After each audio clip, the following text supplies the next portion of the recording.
ਸਤਿ ਸ਼੍ਰੀ ਅਕਾਲ ਦੋਸਤੋ, ਸਵਾਗਤ ਆ HR ਪੰਜਾਬੀ ਕਹਾਣੀਆਂ ਤੇ। ਮੈਂ ਘਰ ਵਿੱਚ ਇਕੱਲੀ ਰਹਿੰਦੀ ਸੀ ਅਤੇ ਇੱਕ ਆਦਮੀ ਨੂੰ ਮੈਂ ਕੰਮ ਤੇ ਰੱਖ ਲਿਆ। ਹਮੇਸ਼ਾ ਰਾਤ ਨੂੰ ਖਾਣਾ ਖਾਣ ਤੋਂ ਬਾਅਦ ਮੈਨੂੰ ਹੋਸ਼ ਹੀ ਨਹੀਂ ਰਹਿੰਦਾ ਸੀ। ਸਵੇਰੇ ਪੂਰਾ ਸਰੀਰ ਦਰਦ ਕਰਦਾ ਸੀ। ਇੱਕ ਰਾਤ ਬਿਨਾਂ ਖਾਣਾ ਖਾਏ ਹੀ ਮੈਂ ਸੌਂ ਗਈ, ਪਰ ਉਸ ਵਕਤ ਮੇਰੇ ਹੋਸ਼ ਉੱਡ ਗਏ ਜਦੋਂ ਅੱਧੀ ਰਾਤ ਹੁੰਦੇ ਹੀ ਉਸ ਆਦਮੀ ਨੇ ਮੇਰੇ ਨਾਲ, ਮੇਰਾ ਨਾਮ ਸੀਰਤ ਹੈ ਅਤੇ ਮੈਂ 27 ਸਾਲ ਦੀ ਇੱਕ ਜਵਾਨ ਅਤੇ ਖੂਬਸੂਰਤ ਕੁੜੀ ਸੀ। ਮੈਂ ਪੜ੍ਹਾਈ ਕਰਨ ਤੋਂ ਬਾਅਦ ਨੌਕਰੀ ਕਰਨ ਲੱਗੀ ਅਤੇ ਅੱਜ ਘਰ ਦਾ ਸਮਾਨ ਲੈਣ ਬਾਜ਼ਾਰ ਗਈ ਤਾਂ ਗਰਮੀ ਦੀ ਵਜ੍ਹਾ ਕਰਕੇ ਇੱਕ ਹਫ਼ਤੇ ਦਾ ਸਮਾਨ ਖਰੀਦ ਕੇ ਘਰ ਵਾਪਸ ਆ ਰਹੀ ਸੀ। ਉਦੋਂ ਇੱਕ ਆਦਮੀ ਮੇਰੇ ਨਾਲ ਟਕਰਾ ਗਿਆ। ਮੈਨੂੰ ਬਹੁਤ ਸ਼ਰਮਿੰਦਗੀ ਦਾ ਅਹਿਸਾਸ ਹੋਇਆ ਕਿਉਂਕਿ ਮੇਰੀ ਵਜ੍ਹਾ ਨਾਲ ਉਸ ਆਦਮੀ ਨੂੰ ਕਾਫੀ ਜ਼ੋਰ ਨਾਲ ਸੱਟ ਲੱਗੀ ਸੀ। ਗਰਮੀ ਦੀ ਵਜ੍ਹਾ ਨਾਲ ਉਹ ਵੀ ਮੁੜਕੋ ਮੁੜਕੀ ਹੋ ਰਿਹਾ ਸੀ। ਆਦਮੀ ਤੋਂ ਮੈਂ ਮਾफ़ੀ ਮੰਗੀ ਤਾਂ ਉਹ ਕਹਿਣ ਲੱਗਿਆ ਕਿ ਭੈਣ ਜੀ, ਮੈਨੂੰ ਕੰਮ ਦੀ ਬਹੁਤ ਜ਼ਰੂਰਤ ਹੈ। ਮੈਂ ਪਹਿਲਾਂ ਇੱਕ ਦੁਕਾਨ 'ਤੇ ਨੌਕਰੀ ਕਰਦਾ ਸੀ, ਪਰ ਫਿਰ ਉਹ ਦੁਕਾਨ ਬੰਦ ਹੋ ਗਈ ਤੇ ਮੈਂ ਬੇਰੁਜ਼ਗਾਰ ਹੋ ਗਿਆ। ਮੈਂ ਹਰ ਦਿਨ ਕੰਮ ਦੀ ਤਲਾਸ਼ ਵਿੱਚ ਭੱਜਦਾ ਰਹਿੰਦਾ ਹਾਂ, ਪਰ ਮੇਰੀ ਕੋਈ ਉਮਰ ਨੂੰ ਦੇਖ ਕੇ ਕੋਈ ਕੰਮ ਨਹੀਂ ਦਿੰਦਾ। ਮੈਂ ਬਹੁਤ ਹੀ ਬੁਰੀ ਹਾਲਾਤ ਵਿੱਚ ਗੁਜ਼ਰ ਰਿਹਾ ਹਾਂ। ਤੁਸੀਂ ਮੇਰੇ 'ਤੇ ਥੋੜ੍ਹੀ ਜਿਹੀ ਦਇਆ ਕਰ ਦਿਓ। ਤੁਸੀਂ ਜੋ ਵੀ ਕੰਮ ਕਹੋਗੇ ਮੈਂ ਕਰ ਦੇਵਾਂਗਾ। ਉਸ ਆਦਮੀ ਨੇ ਜ਼ਬਰਦਸਤੀ ਮੇਰੇ ਹੱਥੋਂ ਸਮਾਨ ਦੇ ਲਿਫਾਫੇ ਫੜ ਲਏ ਤੇ ਕਹਿਣ ਲੱਗਾ, ਭੈਣ ਜੀ, ਮੈਂ ਤੁਹਾਨੂੰ ਤੁਹਾਡੀ ਗੱਡੀ ਤੱਕ ਛੱਡ ਆਉਂਦਾ ਹਾਂ। ਤੁਸੀਂ ਮੈਨੂੰ ਕੁਝ ਪੈਸੇ ਦੇ ਦਿਓ। ਉਸ ਆਦਮੀ ਦੀ ਹਾਲਤ ਦੇਖ ਕੇ ਮੈਨੂੰ ਉਸ 'ਤੇ ਬਹੁਤ ਰਹਿਮ ਆਇਆ। ਉਹ ਮੇਰੇ ਪਿਤਾ ਜੀ ਦੀ ਉਮਰ ਦੇ ਸਨ। ਮੈਨੂੰ ਉਹਨਾਂ ਦੇ ਚਿਹਰੇ ਤੋਂ ਆਪਣੇ ਪਿਤਾ ਜੀ ਦੀ ਯਾਦ ਆਉਣ ਲੱਗੀ। ਉਹ ਆਦਮੀ ਬਹੁਤ ਹੀ ਚੰਗੀ ਤਰ੍ਹਾਂ ਨਾਲ ਗੱਲ ਕਰ ਰਿਹਾ ਸੀ ਤੇ ਕਿਸੇ ਚੰਗੇ ਘਰ ਦਾ ਲੱਗ ਰਿਹਾ ਸੀ। ਹਾਲਾਤਾਂ ਨੇ ਉਸ ਨੂੰ ਅਜਿਹੀ ਸਟੇਜ 'ਤੇ ਪਹੁੰਚਾ ਦਿੱਤਾ ਸੀ ਕਿ ਉਹ ਮੇਰੇ ਤੋਂ ਨੌਕਰੀ ਮੰਗਣ 'ਤੇ ਮਜਬੂਰ ਹੋ ਗਿਆ। ਮੈਂ ਕਿਹਾ, ਠੀਕ ਹੈ, ਮੈਂ ਤੁਹਾਨੂੰ ਆਪਣੇ ਘਰ ਦੇ ਕੰਮ ਧੰਦੇ ਲਈ ਰੱਖ ਲੈਂਦੀ ਹਾਂ। ਮੈਨੂੰ ਇੱਕ ਅਜਿਹੇ ਇਨਸਾਨ ਦੀ ਜ਼ਰੂਰਤ ਹੈ ਜੋ ਮੇਰੇ ਘਰ ਦਾ ਸਮਾਨ ਲਿਆਏ ਤੇ ਛੋਟੇ ਵੱਡੇ ਕੰਮ ਵੀ ਕਰ ਦੇਵੇ। ਜੇਕਰ ਤੁਹਾਨੂੰ ਕੋਈ ਇਤਰਾਜ਼ ਨਹੀਂ ਹੈ ਤਾਂ ਤੁਸੀਂ ਮੇਰੇ ਨਾਲ ਚੱਲੋ। ਮੇਰੀ ਗੱਲ ਸੁਣ ਕੇ ਉਸ ਆਦਮੀ ਦੇ ਚਿਹਰੇ 'ਤੇ ਮੁਸਕਾਨ ਆ ਗਈ। ਮੈਂ ਉਸ ਆਦਮੀ ਤੋਂ ਉਸ ਦਾ ਘਰ ਪੁੱਛਿਆ ਤਾਂ ਉਸਨੇ ਮੈਨੂੰ ਦੱਸਿਆ ਕਿ ਉਹ ਦੂਜੇ ਸ਼ਹਿਰ ਤੋਂ ਇੱਥੇ ਨੌਕਰੀ ਕਰਨ ਲਈ ਆਇਆ ਹੈ ਅਤੇ ਆਪਣੀ ਧੀ ਦੇ ਵਿਆਹ ਲਈ ਮਿਹਨਤ ਕਰ ਰਿਹਾ ਹੈ।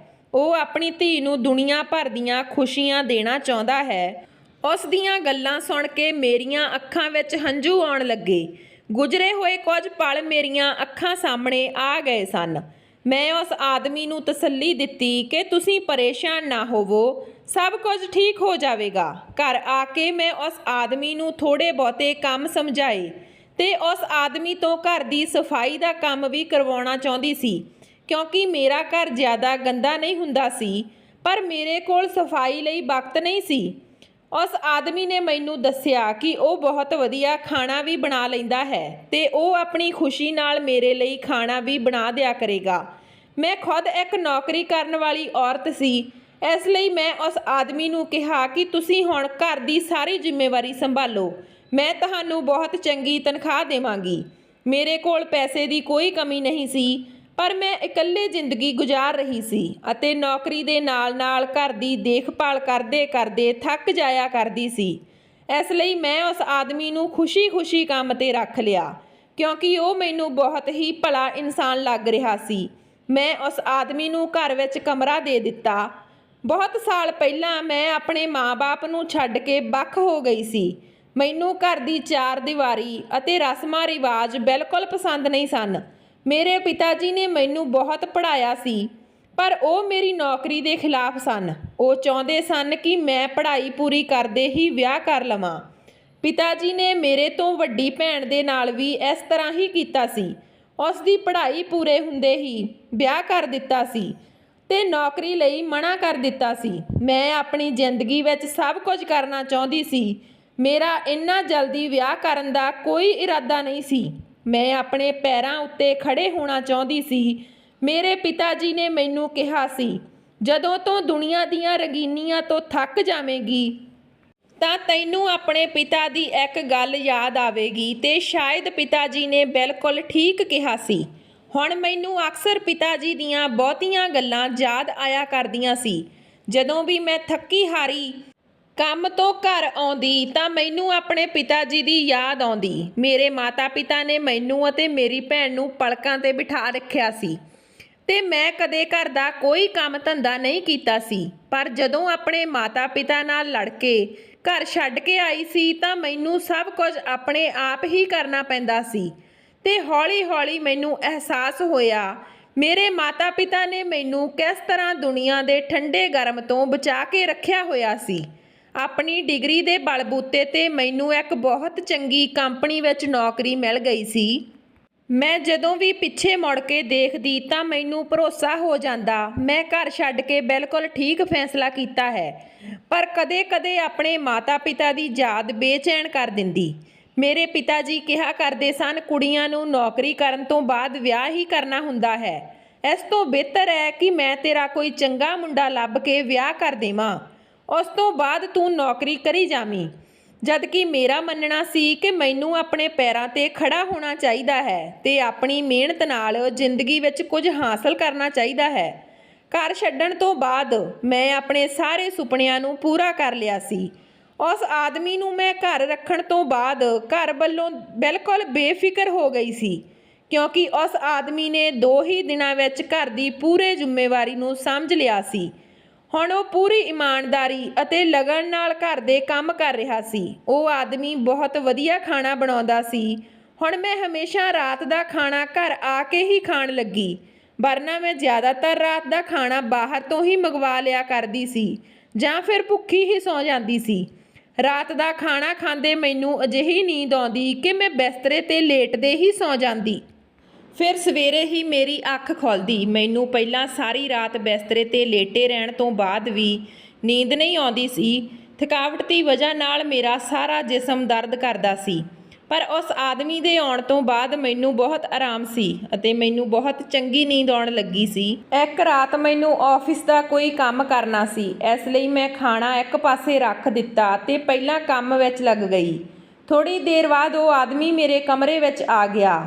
ਮੈਂ ਉਸ ਵੱਲ ਦੇਖਿਆ ਤੇ ਪੁੱਛਿਆ ਕੀ ਹੋਇਆ ਇੰਨੀ ਰਾਤ ਨੂੰ ਇੱਥੇ? ਤਾਂ ਉਹ ਕਹਿਣ ਲੱਗਾ ਕਿ ਮੈਨੂੰ ਲੱਗਿਆ ਤੁਹਾਡੀ ਤਬੀਅਤ ਠੀਕ ਨਹੀਂ ਹੈ, ਇਸ ਲਈ ਦੇਖਣ ਚਲਾ ਆਇਆ। ਕਿਉਂਕਿ ਤੁਹਾਡੇ ਕਮਰੇ ਦੀ ਲਾਈਟ ਜਗ ਰਹੀ ਸੀ ਤਾਂ ਮੈਨੂੰ ਤੁਹਾਡੀ ਫਿਕਰ ਹੋਈ। ਮੈਂ ਉਸ ਆਦਮੀ ਨੂੰ ਕਿਹਾ ਨਹੀਂ ਮੈਂ ਤਾਂ ਬਿਲਕੁਲ ਠੀਕ ਹਾਂ, ਆਪਣਾ ਕੰਮ ਕਰ ਰਹੀ ਹਾਂ। ਉਹ ਆਦਮੀ ਆਪਣੇ ਕਮਰੇ ਵਿੱਚ ਚਲਿਆ ਗਿਆ। ਜਦੋਂ ਆਪਣਾ ਕੰਮ ਖਤਮ ਕਰਕੇ ਮੈਂ ਸੌਣ ਲੱਗੀ ਤਾਂ ਮੇਰੇ ਦਿਮਾਗ ਵਿੱਚ ਇੱਕ ਸਵਾਲ ਆਇਆ ਕਿ ਇਹ ਆਦਮੀ ਇੰਨੀ ਰਾਤ ਤੱਕ ਕਿਉਂ ਜਾਗ ਰਿਹਾ ਹੈ, ਜਦ ਕਿ ਉਹ ਤਾਂ ਮੇਰੇ ਤੋਂ ਵੀ ਪਹਿਲਾਂ ਉੱਠਿਆ ਹੋਇਆ ਹੁੰਦਾ ਹੈ। ਜਦੋਂ ਸੌਂ ਕੇ ਉੱਠਦੀ ਹਾਂ ਤਾਂ ਉਹ ਪੂਰੇ ਘਰ ਦੀ ਸਫਾਈ ਕਰ ਚੁੱਕਿਆ ਹੁੰਦਾ ਹੈ। ਇਹ ਸੋਚਦੇ ਕੁਝ ਦੇਰ ਮੈਂ ਸੌਂ ਗਈ ਅਤੇ ਹਮੇਸ਼ਾ ਦੀ ਤਰ੍ਹਾਂ ਸਵੇਰੇ ਉੱਠ ਕੇ ਆਫਿਸ ਚਲੀ ਗਈ। ਪਰ ਕਿਤੇ ਨਾ ਕਿਤੇ ਮੇਰੇ ਦਿਮਾਗ ਵਿੱਚ ਉਸ ਆਦਮੀ ਨੂੰ ਲੈ ਕੇ ਬਹੁਤ ਸਾਰੇ ਸਵਾਲ ਉੱਠ ਰਹੇ ਸਨ ਕਿਉਂਕਿ ਮੈਂ ਉਸ ਆਦਮੀ ਨੂੰ ਬਿਲਕੁਲ ਵੀ ਨਹੀਂ ਜਾਣਦੀ ਸੀ ਅਤੇ ਮੈਂ ਉਸ ਉੱਤੇ ਇਸ ਕਦਰ ਭਰੋਸਾ ਕਰ ਰੱਖਿਆ ਸੀ ਕਿ ਉਸ ਨੂੰ ਆਪਣੇ ਘਰ ਵਿੱਚ ਜਗ੍ਹਾ ਦੇ ਦਿੱਤੀ ਸੀ। ਮੈਨੂੰ ਆਫਿਸ ਵਿੱਚ ਪਹਿਲਾਂ ਹੀ ਬਹੁਤ ਸਾਰੀਆਂ ਪਰੇਸ਼ਾਨੀਆਂ ਦਾ ਸਾਹਮਣਾ ਕਰਨਾ ਪੈ ਰਿਹਾ ਸੀ ਅਤੇ ਹੁਣ ਅਜਿਹੇ ਵਿੱਚ ਇਸ ਆਦਮੀ ਨੂੰ ਲੈ ਕੇ ਵੀ ਮੈਂ ਬਹੁਤ ਪਰੇਸ਼ਾਨ ਹੋ ਗਈ ਸੀ। ਉਂਝ ਤਾਂ ਇਹ ਆਦਮੀ ਬਹੁਤ ਚੰਗੀ ਤਰ੍ਹਾਂ ਗੱਲ ਕਰਦਾ ਸੀ ਅਤੇ ਦਿਲ ਲਾ ਕੇ ਘਰ ਦਾ ਕੰਮ ਕਰਦਾ ਸੀ। ਮੈਨੂੰ ਉਸਨੇ ਕੋਈ ਪਰੇਸ਼ਾਨੀ ਹੋਣ ਨਹੀਂ ਦਿੱਤੀ। ਪਰ ਕੱਲ੍ਹ ਰਾਤ ਦੀ ਗੱਲ ਨੇ ਮੈਨੂੰ ਉਲਝਣ ਵਿੱਚ ਪਾ ਦਿੱਤਾ ਸੀ। ਸ਼ਾਮ ਨੂੰ ਜਦੋਂ ਮੈਂ ਘਰ ਵਾਪਸ ਆਈ ਤਾਂ ਉਸ ਆਦਮੀ ਨੇ ਝਟਪਟ ਚਾਹ ਬਣਾਈ ਤੇ ਮੇਰੇ ਕਮਰੇ ਵਿੱਚ ਲੈ ਆਇਆ। ਮੈਂ ਉਸ ਤੋਂ ਪੁੱਛਿਆ ਕਿ ਉਸ ਦੇ ਘਰ ਵਾਲੇ ਕਿਵੇਂ ਹਨ ਅਤੇ ਉਸ ਦੀ ਧੀ ਦਾ ਵਿਆਹ ਕਦੋਂ ਹੈ। ਤਾਂ ਉਹ ਦੱਸਣ ਲੱਗਾ ਕਿ ਉਸ ਦੇ ਘਰ ਵਾਲੇ ਪਿੰਡ ਵਿੱਚ ਰਹਿੰਦੇ ਹਨ ਤੇ ਉਹ ਸ਼ਹਿਰ ਵਿੱਚ ਨੌਕਰੀ ਕਰਦਾ ਹੈ। 1 ਸਾਲ ਵਿੱਚ 1 ਵਾਰ ਪਿੰਡ ਆਪਣੇ ਘਰ ਦਾ ਚੱਕਰ ਲਗਾਉਂਦਾ ਹੈ। ਉਸ ਦੇ ਧੀ ਦੇ ਵਿਆਹ ਵਿੱਚ 6 ਮਹੀਨੇ ਰਹਿ ਗਏ ਹਨ ਅਤੇ ਉਸ ਨੂੰ ਆਪਣੀ ਧੀ ਦੇ ਵਿਆਹ ਦੀਆਂ ਤਿਆਰੀਆਂ ਕਰਨੀਆਂ ਹਨ, ਇਸ ਲਈ ਉਸ ਨੂੰ ਪੈਸਿਆਂ ਦੀ ਜ਼ਰੂਰਤ ਹੈ।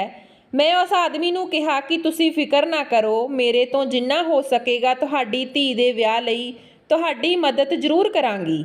ਉਹ ਬਹੁਤ ਖੁਸ਼ ਹੋ ਗਿਆ ਤੇ ਉੱਥੋਂ ਚਲਿਆ ਗਿਆ। ਮੈਂ ਸੋਚਣ ਲੱਗੀ ਤੇ ਨਾ ਜਾਣੇ ਮੈਂ ਇਸ ਆਦਮੀ 'ਤੇ ਵਿਸ਼ਵਾਸ ਕਰਕੇ ਠੀਕ ਵੀ ਕਰ ਰਹੀ ਹਾਂ ਜਾਂ ਨਹੀਂ। ਮੈਨੂੰ ਲੱਗਿਆ ਕਿ ਇੱਕ ਵਾਰ ਇਸ ਆਦਮੀ ਨੂੰ ਅਜਮਾ ਲੈਣਾ ਚਾਹੀਦਾ ਹੈ। ਇੱਕ ਰਾਤ ਮੈਂ ਖਾਣਾ ਨਾ ਖਾਧਾ ਤੇ ਅੱਖਾਂ ਬੰਦ ਕਰਕੇ ਕਾਫੀ ਦੇਰ ਪਈ ਰਹੀ, ਪਰ ਕੁਝ ਵੀ ਨਹੀਂ ਹੋਇਆ। ਮੈਂ ਸੋਚ ਰਹੀ ਸੀ ਕਿ ਮੈਂ ਫਾਲਤੂ 'ਚ ਇੱਕ ਚੰਗੇ ਇਨਸਾਨ 'ਤੇ ਸ਼ੱਕ ਕੀਤਾ ਅਤੇ ਨਾ ਜਾਣੇ ਕੀ ਸੋਚ ਲਿਆ। ਇੰਨੇ 'ਚ ਕਮਰੇ ਦਾ ਦਰਵਾਜ਼ਾ ਖੁੱਲ੍ਹਿਆ ਤੇ ਉਹ ਆਦਮੀ ਕਮਰੇ ਅੰਦਰ ਆਇਆ। ਮੈਂ ਕਮਰੇ ਦਾ ਦਰਵਾਜ਼ਾ ਲੌਕ ਕਰਕੇ ਹੀ ਸੌਣ ਲਈ ਲੇਟੀ ਸੀ। ਉਸ ਆਦਮੀ ਨੇ ਘਰ ਦੀ ਐਕਸਟਰਾ ਚਾਬੀ ਨਾਲ ਹੀ ਕਮਰੇ ਦਾ ਦਰਵਾਜ਼ਾ ਖੋਲ੍ਹਿਆ। ਮੇਰੇ ਸਾਹ ਰੁਕ ਗਏ ਸਨ। ਇੰਨੀ ਰਾਤ ਨੂੰ ਨਾ ਜਾਣੇ ਮੇਰੇ ਕਮਰੇ ਵਿੱਚ ਕੀ ਕਰਨ ਆਇਆ ਸੀ, ਪਰ ਮੈਨੂੰ ਸੁੱਤੀ ਪਈ ਦੇਖ ਕੇ ਉਹਨੇ ਪੈਰੀ ਵਾਪਸ ਮੁੜ ਗਿਆ। ਉਸ ਵਕਤ ਮੇਰੇ ਪੈਰਾਂ ਹੇਠੋਂ ਜ਼ਮੀਨ ਨਿਕਲ ਗਈ ਜਦੋਂ ਉਸ ਆਦਮੀ ਦੇ ਪਿੱਛੋਂ ਇੱਕ ਅਜਿਹਾ ਇਨਸਾਨ ਕਮਰੇ ਵਿੱਚ ਆਇਆ ਜਿਸ ਨੂੰ ਮੈਂ ਚੰਗੀ ਤਰ੍ਹਾਂ ਜਾਣਦੀ ਸੀ। ਮੈਨੂੰ ਵਿਸ਼ਵਾਸ ਨਹੀਂ ਹੋ ਰਿਹਾ ਸੀ ਕਿ ਉਹ ਇਨਸਾਨ ਅੱਧੀ ਰਾਤ ਨੂੰ ਮੇਰੇ ਕਮਰੇ ਵਿੱਚ ਵੀ ਮੌਜੂਦ ਹੋ ਸਕਦਾ ਹੈ। ਉਹ ਮੇਰੇ ਬਿਸਤਰੇ ਦੇ ਕਰੀਬ ਚਲਾ ਆਇਆ। ਮੈਂ ਉਸ ਨੂੰ ਦੇਖ ਕੇ ਝੱਟ ਉੱਠ ਕੇ ਬੈਠ ਗਈ। ਮੈਨੂੰ ਜਾਗਦਾ ਹੋਇਆ ਦੇਖ ਕੇ ਉਹ ਇਨਸਾਨ ਵੀ ਹੱਕਾ ਬੱਕਾ ਰਹਿ ਗਿਆ। ਸ਼ਾਇਦ ਉਸ ਨੂੰ ਭਰੋਸਾ ਸੀ ਕਿ ਮੈਂ ਗੂੜੀ ਨੀਂਦ ਵਿੱਚ ਸੌਂ ਰਹੀ ਹਾਂ। ਮੈਂ ਛੇਤੀ ਦੇਣੇ ਉੱਠ ਕੇ ਕਮਰੇ ਦੀਆਂ ਸਾਰੀਆਂ ਲਾਈਟਾਂ ਜਗਾ ਦਿੱਤੀਆਂ ਤੇ ਰੌਲਾ ਪਾ ਦਿੱਤਾ। ਉਹ ਆਦਮੀ ਜੋ ਮੇਰੇ ਘਰ ਵਿੱਚ ਕੰਮ ਕਰ ਰਿਹਾ ਸੀ, ਉਹ ਵੀ ਰੌਲਾ ਸੁਣ ਕੇ ਮੇਰੇ ਕਮਰੇ ਵਿੱਚ ਆ ਗਿਆ। ਮੈਂ ਅੱਗੇ ਵੱਧ ਕੇ ਉਸ ਇਨਸਾਨ ਦਾ ਕਾਲਰ ਫੜ ਲਿਆ ਤੇ ਉਸ ਨੂੰ ਸਵਾਲ ਕੀਤਾ ਕਿ ਉਹ ਰਾਤ ਦੇ ਇਸ ਵਕਤ ਮੇਰੇ ਘਰ ਵਿੱਚ ਕੀ ਕਰ ਰਿਹਾ ਹੈ, ਜਦਕਿ ਮੈਂ ਚੰਗੀ ਤਰ੍ਹਾਂ ਜਾਣਦੀ ਸੀ ਕਿ ਉਹ ਮੇਰੇ ਕਮਰੇ ਵਿੱਚ ਕਿਉਂ ਆਇਆ। ਜਦੋਂ ਮੈਂ ਆਪਣਾ ਘਰ ਛੱਡ ਕੇ ਨੌਕਰੀ ਲਈ ਨਿਕਲੀ ਤਾਂ ਮੈਨੂੰ ਅੰਦਾਜ਼ਾ ਹੋਇਆ ਸੀ ਕਿ ਦੁਨੀਆ ਵਿੱਚ ਚੰਗੇ ਲੋਕਾਂ ਦੇ ਨਾਲ-ਨਾਲ ਬਹੁਤ ਸਾਰੇ ਬੁਰੇ ਲੋਕ ਵੀ ਮੌਜੂਦ ਹਨ ਜੋ ਤੁਹਾਡੇ ਲਈ ਮੁਸ਼ਕਲ ਖੜੀ ਕਰ ਦਿੰਦੇ ਹਨ, ਖਾਸ ਕਰਕੇ ਉਸ ਵਕਤ ਜਦੋਂ ਤੁਹਾਡੇ ਸਿਰ ਤੇ ਬਾਪ ਜਾਂ ਭਰਾ ਦਾ ਸਾਇਆ ਨਾ ਹੋਵੇ। ਮੇਰੀ ਨੌਕਰੀ ਇੱਕ ਬਹੁਤ ਵੱਡੀ ਕੰਪਨੀ ਵਿੱਚ ਲੱਗੀ, ਪਰ ਉੱਥੋਂ ਦਾ ਮੈਨੇਜਰ ਜੋ ਮੇਰਾ ਬੌਸ ਸੀ, ਮੇਰੇ ਲਈ ਇੱਕ ਮੁਸੀਬਤ ਸਾਬਤ ਹੋਇਆ। ਉਸ ਦੀਆਂ ਗੰਦੀਆਂ ਨਜ਼ਰਾਂ ਹਰ ਵਕਤ ਮੇਰੇ ਤੇ ਟਿਕੀਆਂ ਰਹਿੰਦੀਆਂ। ਉਸ ਨੇ ਆਫਿਸ ਵਿੱਚ ਮੇਰਾ ਕੰਮ ਕਰਨਾ ਮੁਸ਼ਕਲ ਕਰ ਦਿੱਤਾ ਸੀ। ਮੈਂ ਉਸ ਤੋਂ ਜਿੰਨਾ ਬਚਣ ਦੀ ਕੋਸ਼ਿਸ਼ ਕਰਦੀ, ਉਹ ਜਾਣ-ਬੁੱਝ ਕੇ ਓਨਾ ਹੀ ਮੈਨੂੰ ਤੰਗ ਕਰਦਾ। ਇੱਕ ਦਿਨ ਉਹ ਮੈਨੂੰ ਕਹਿਣ ਲੱਗਾ ਕਿ ਮੈਂ ਤੈਨੂੰ ਬਹੁਤ ਚੰਗੀ ਪ੍ਰਮੋਸ਼ਨ ਦਿਲਾਵਾਂਗਾ ਜੇਕਰ ਮੈਂ ਉਸ ਦੀ ਖੁਆਇਸ਼ ਨੂੰ ਪੂਰੀ ਕਰ ਦੇਵਾਂਗੀ। ਤਾਂ ਮੈਨੂੰ ਚੰਗੀ ਤਰ੍ਹਾਂ ਪਤਾ ਸੀ ਕਿ ਉਸ ਦੀ ਖੁਆਇਸ਼ ਕੀ ਹੋਵੇਗੀ, ਇਸ ਲਈ ਮੈਂ ਇੱਕ ਜ਼ੋਰਦਾਰ ਚਪੇੜ ਉਸ ਦੇ ਮੂੰਹ 'ਤੇ ਮਾਰੀ। ਮੈਂ ਸੋਚ ਵੀ ਨਹੀਂ ਸਕਦੀ ਸੀ ਕਿ ਉਹ ਇੰਨੀ ਵੱਡੀ ਕੰਪਨੀ 'ਚ ਕੰਮ ਕਰਨ ਵਾਲਾ ਮੈਨੇਜਰ ਇੰਨਾ ਹੀ ਘਟੀਆ ਸੋਚ ਦਾ ਮਾਲਕ ਹੋਵੇਗਾ। ਮੈਂ ਉਸ ਦੀ ਧੀ ਦੀ ਉਮਰ ਦੀ ਸੀ, ਪਰ ਉਸ ਨੂੰ ਫਿਰ ਵੀ ਮੇਰੇ ਨਾਲ ਇੰਨੀ ਘਟੀਆ ਗੱਲ ਕਰਦੇ ਹੋਏ ਕੋਈ ਸ਼ਰਮ ਮਹਿਸੂਸ ਨਾ ਹੋਈ। ਜਿਵੇਂ ਹੀ ਮੈਂ ਉਸ ਦੇ ਮੂੰਹ 'ਤੇ ਚਪੇੜ ਮਾਰੀ, ਆਫਿਸ ਵਿੱਚ ਹੰਗਾਮਾ ਮੱਚ ਗਿਆ ਅਤੇ ਗੱਲ ਉੱਤੇ ਤੱਕ ਚਲੀ ਗਈ। ਮੈਂ ਆਪਣੀ ਸਫਾਈ ਵਿੱਚ ਕੁਝ ਕਹਿਣ ਦੀ ਕੋਸ਼ਿਸ਼ ਹੀ ਨਹੀਂ ਕੀਤੀ, ਜਦਕਿ ਮੈਨੇਜਰ ਨੇ ਮੇਰੇ ਖਿਲਾਫ ਦੱਸ ਦਿੱਤਾ ਅਤੇ ਕਿਹਾ ਕਿ ਮੈਂ ਉਸ ਤੋਂ ਪ੍ਰਮੋਸ਼ਨ ਮੰਗ ਰਹੀ ਸੀ ਅਤੇ ਜਦੋਂ ਮੈਂ ਉਸ ਨੂੰ ਪ੍ਰਮੋਸ਼ਨ ਦੇਣ ਤੋਂ ਇਨਕਾਰ ਕੀਤਾ ਤਾਂ ਮੈਨੂੰ ਬਦਨਾਮ ਕਰਨ ਲਈ ਇਹ ਖੇਡ ਰਚਾਈ ਹੈ। ਮੈਂ ਉਸ ਦੇ ਝੂਠ 'ਤੇ ਹੈਰਾਨ ਰਹਿ ਗਈ। ਉਹ ਬਹੁਤ ਪੁਰਾਣਾ ਨੌਕਰ ਸੀ ਮੇਰੀ ਕੰਪਨੀ ਵਿੱਚ। ਮੇਰੇ ਤੋਂ ਜ਼ਿਆਦਾ ਉਸ ਉੱਤੇ ਭਰੋਸਾ ਕੀਤਾ ਗਿਆ ਤੇ ਮੇਰੇ ਖਿਲਾਫ ਨੋਟਿਸ ਭੇਜ ਦਿੱਤਾ। ਉਸ ਦਿਨ ਤੋਂ ਬਾਅਦ ਮੈਂ ਉਸ ਮੈਨੇਜਰ ਤੋਂ ਦੂਰ ਹੀ ਰਹਿੰਦੀ। ਕੋਈ ਕੰਮ ਵੀ ਹੁੰਦਾ ਤਦ ਵੀ ਉਸ ਦੇ ਕਮਰੇ ਵਿੱਚ ਨਾ ਜਾਂਦੀ ਅਤੇ ਨੌਕਰਾਂ ਤੋਂ ਆਪਣਾ ਕੰਮ ਪੂਰਾ ਕਰਵਾ ਲੈਂਦੀ। ਮੈਂ ਬਹੁਤ ਸਾਲਾਂ ਤੋਂ ਉਸ ਨੂੰ ਨਜ਼ਰਅੰਦਾਜ਼ ਕਰ ਰਹੀ ਸੀ ਕਿਉਂਕਿ ਮੇਰੇ ਲਈ ਇਹ ਨੌਕਰੀ ਬਹੁਤ ਅਹਿਮ ਸੀ, ਪਰ ਮੈਂ ਨਹੀਂ ਜਾਣਦੀ ਸੀ ਕਿ ਉਸ ਮੈਨੇਜਰ ਨੇ ਮੇਰਾ ਪਿੱਛਾ ਹਾਲੇ ਤੱਕ ਨਹੀਂ ਛੱਡਿਆ, ਸਗੋਂ ਉਹ ਤਾਂ ਆਪਣੀ ਬੇਇੱਜ਼ਤੀ ਦਾ ਬਦਲਾ ਮੇਰੇ ਤੋਂ ਲੈਣਾ ਚਾਹੁੰਦਾ ਸੀ। ਅੱਧੀ ਰਾਤ ਨੂੰ ਆਪਣੇ ਕਮਰੇ ਵਿੱਚ ਮੈਨੇਜਰ ਨੂੰ ਦੇਖ ਕੇ ਮੇਰੀ ਤਾਂ ਜਾਨ ਨਿਕਲ ਗਈ ਸੀ। ਉਹ ਇਸ ਕਦਰ ਬੇਸ਼ਰਮ ਨਿਕਲਿਆ ਸੀ ਕਿ ਅੱਧੀ ਰਾਤ ਨੂੰ ਮੇਰੇ ਘਰ ਆ ਵੜਿਆ। ਜਦੋਂ ਮੈਂ ਮੈਨੇਜਰ ਦਾ ਕਾਲਰ ਫੜਿਆ ਤਾਂ ਉਹ ਕਹਿਣ ਲੱਗਾ ਕਿ ਮੈਂ ਜਿਸ ਤਰ੍ਹਾਂ ਉਸ ਨੂੰ ਪੂਰੀ ਕੰਪਨੀ ਦੇ ਸਾਹਮਣੇ ਬੇਇੱਜ਼ਤ ਕੀਤਾ ਸੀ, ਇਸ ਗੱਲ ਦਾ ਬਦਲਾ ਉਹ ਪੂਰੀ ਤਰ੍ਹਾਂ ਨਾਲ ਲੈਣਾ ਚਾਹੁੰਦਾ ਸੀ। ਉਸ ਨੇ ਮੇਰੇ ਬਾਰੇ ਸਭ ਕੁਝ ਪਤਾ ਕਰ ਲਿਆ ਸੀ। ਮੈਨੂੰ ਘਰ ਵਿੱਚ ਨੌਕਰ ਦੀ ਜ਼ਰੂਰਤ ਹੈ ਤੇ ਉਸ ਨੇ ਜਾਣ-ਬੁੱਝ ਕੇ ਆਪਣੇ ਨੌਕਰ ਨੂੰ ਮੇਰੇ ਰਸਤੇ ਵਿੱਚ ਭੇਜਿਆ ਅਤੇ ਉਹ ਮੇਰੇ ਘਰ ਤੱਕ ਪਹੁੰਚ ਗਿਆ। ਉਹ ਆਦਮੀ ਜੋ ਮੇਰੇ ਘਰ ਨੌਕਰੀ ਕਰ ਰਿਹਾ ਸੀ, ਉਹ ਮੈਨੇਜਰ ਦਾ ਨੌਕਰ ਸੀ ਅਤੇ ਉਸ ਦੇ ਕਹਿਣ 'ਤੇ ਹੀ ਉਹ ਮੇਰੇ ਘਰ ਆਇਆ ਸੀ। ਥੋੜ੍ਹੇ ਹੀ ਦਿਨਾਂ ਵਿੱਚ ਉਸ ਆਦਮੀ ਨੇ ਮੇਰੇ ਘਰ ਦੀ ਇੱਕ ਗੱਲ ਮੈਨੇਜਰ ਨੂੰ ਦੱਸ ਦਿੱਤੀ ਅਤੇ ਉਹ ਜਾਣ ਗਿਆ ਸੀ ਕਿ ਉਹ ਬਹੁਤ ਸੌਖੀ ਤਰ੍ਹਾਂ ਮੇਰੇ ਕਮਰੇ ਤੱਕ ਆ ਸਕਦਾ ਹੈ। ਮੈਨੇਜਰ ਆਪਣੀ ਖੁਆਇਸ਼ ਦਾ ਨਿਸ਼ਾਨਾ ਬਣਾਉਣਾ ਚਾਹੁੰਦਾ ਸੀ ਤਾਂ ਕਿ ਉਹ ਮੈਨੂੰ ਸਾਰੀ ਜ਼ਿੰਦਗੀ ਬਲੈਕਮੇਲ ਕਰਕੇ ਆਪਣੇ ਬਿਸਤਰੇ 'ਤੇ ਲਿਜਾ ਸਕੇ, ਪਰ ਉਸ ਤੋਂ ਪਹਿਲਾਂ ਹੀ ਉਸ ਦੀ ਸਾਰੀ ਹਕੀਕਤ ਮੇਰੇ ਸਾਹਮਣੇ ਆ ਗਈ। ਮੈਨੇਜਰ ਜੋ 50 ਸਾਲ ਦਾ ਸ਼ਾਦੀशुदा ਅਤੇ 3 ਬੱਚਿਆਂ ਦਾ ਬਾਪ ਸੀ, ਪਰ ਉਹ ਮੈਨੂੰ ਬੇਇੱਜ਼ਤ ਕਰਨਾ ਚਾਹੁੰਦਾ ਸੀ ਕਿਉਂਕਿ ਮੈਂ ਇਕੱਲੀ ਰਹਿੰਦੀ ਸੀ। ਅੱਜ ਮੈਨੂੰ ਅਹਿਸਾਸ ਹੋ ਗਿਆ ਸੀ ਕਿ ਮੇਰੇ ਪਾਪਾ ਜੀ ਨੇ ਕਿਹਾ ਕਰਦੇ ਸਨ, ਕੁੜੀਆਂ ਆਪਣੇ ਘਰ ਦੀ ਚਾਰ ਦੀਵਾਰੀ ਵਿੱਚ ਹੀ ਸੁਰੱਖਿਅਤ ਹੁੰਦੀਆਂ ਹਨ। ਮੈਂ ਉਸ ਆਦਮੀ ਵੱਲ ਗੁੱਸੇ ਨਾਲ ਦੇਖਿਆ ਤੇ ਉਸ ਨੂੰ ਕਿਹਾ ਕਿ ਤੁਸੀਂ ਤਾਂ ਮੇਰੇ ਪਿਤਾ ਜੀ ਦੇ ਸਮਾਨ ਲੱਗਦੇ ਸੀ। ਮੈਂ ਤੁਹਾਡੇ ਤੇ ਇੰਨਾ ਭਰੋਸਾ ਕੀਤਾ ਤੇ ਤੁਹਾਡੀ ਮਜਬੂਰੀ ਸੁਣ ਕੇ ਤੁਹਾਨੂੰ ਆਪਣੇ ਘਰ ਲੈ ਆਈ। ਤੁਹਾਨੂੰ ਤੁਹਾਡੀ ਧੀ ਦੇ ਵਿਆਹ ਵਿੱਚ ਮਦਦ ਕਰਨ ਦਾ ਵਚਨ ਦਿੱਤਾ। ਤੁਸੀਂ ਮੇਰੇ ਨਾਲ ਇੰਨਾ ਵੱਡਾ ਧੋਖਾ ਕਿਉਂ ਕੀਤਾ? ਉਸ ਆਦਮੀ ਨੇ ਸ਼ਰਮਿੰਦਗੀ ਨਾਲ ਨਜ਼ਰਾਂ ਝੁਕਾ ਲਈਆਂ। ਉਹ ਕਹਿਣ ਲੱਗਾ ਕਿ ਉਹ ਆਪਣੇ ਮਾਲਕ ਦੇ ਹੁਕਮ ਅੱਗੇ ਮਜਬੂਰ ਸੀ। ਉਸ ਨੂੰ ਕਿਹਾ ਸੀ ਕਿ ਜੇਕਰ ਉਹ ਮਾਲਕ ਦਾ ਇਹ ਕੰਮ ਕਰ ਦੇਵੇਗਾ ਤਾਂ ਉਹ ਮਾਲਕ ਉਸ ਦੀਆਂ ਧੀਆਂ ਦਾ ਵਿਆਹ ਧੂਮ-ਧਾਮ ਨਾਲ ਕਰਵਾ ਦੇਵੇਗਾ ਅਤੇ ਉਹ ਆਪਣੀ ਧੀ ਨੂੰ ਦੁਨੀਆ ਦੀ ਹਰ ਖੁਸ਼ੀ ਦੇਣਾ ਚਾਹੁੰਦਾ ਸੀ। ਇਸ ਲਈ ਉਹ ਉਸ ਦੀ ਗੱਲ ਮੰਨ ਗਿਆ। ਪਰ ਅੱਜ ਉਸ ਨੂੰ ਅਹਿਸਾਸ ਹੋ ਗਿਆ ਕਿ ਆਪਣੀ ਧੀ ਦੀਆਂ ਖੁਸ਼ੀਆਂ ਲਈ ਉਸ ਨੇ ਕਿਸੇ ਹੋਰ ਦੀ ਧੀ ਦੀ ਇੱਜ਼ਤ 'ਤੇ ਦਾਗ ਲਗਾ ਦੇਣਾ ਸੀ। ਮੈਂ ਹੌਲੀ ਦਿਨੇ ਕਮਰੇ ਵਿੱਚੋਂ ਭੱਜ ਕੇ ਬਾਹਰ ਆ ਗਈ ਤੇ ਬਾਹਰ ਆ ਕੇ ਰੌਲਾ ਪਾ ਦਿੱਤਾ।